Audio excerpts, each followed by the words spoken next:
آپ کو بتائیں کہ حکومت اور آئی ایم ایف کے درمیان مذاکرات آج سے شروع ہوں گے۔ پاکستان اور آئی ایم ایف کے درمیان 7ویں اقتصادی جائزہ مذاکرات ہوں گے۔ آئی ایم ایف سے مذاکرات قطر کے دارالحکومت دوحہ میں شروع ہوں گے۔ وزارت خزانہ کے مطابق وزارت خزانہ کی ٹیم آئی ایم ایف سے مذاکرات کے لیے قطر روانہ ہو گئی، جبکہ وزارت خزانہ نے یہ بھی بتایا کہ مذاکرات کامیاب ہونے کی صورت میں پاکستان کا پروگرام ٹریک پر آ جائے گا۔ کامیابی کی صورت میں آئی ایم ایف سے پاکستان کو قرضے کی اگلی قسط مل جائے گی۔ شہباز شریف کی حکومت آنے کے بعد پہلی بار مذاکرات پچھلے ماہ اپریل میں ہوئے تھے۔ آپ کو آگاہ کریں کہ حکومت اور آئی ایم ایف کے درمیان مذاکرات آج سے شروع ہوں گے۔ پاکستان اور آئی ایم ایف کے درمیان 7ویں اقتصادی جائزہ مذاکرات ہوں گے، جبکہ آئی ایم ایف سے مذاکرات قطر کے دارالحکومت دوحہ میں شروع ہوں گے۔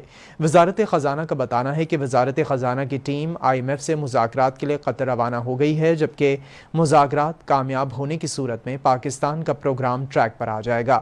کامیابی کی صورت میں آئی ایم ایف سے پاکستان کو قرضے کی اگلی قسط مل جائے گی، جبکہ شہباز شریف کی حکومت آنے کے بعد پہلی بار مذاکرات وزیر خزانہ کی صدارت میں پچھلے ماہ اپریل میں ہوئے تھے۔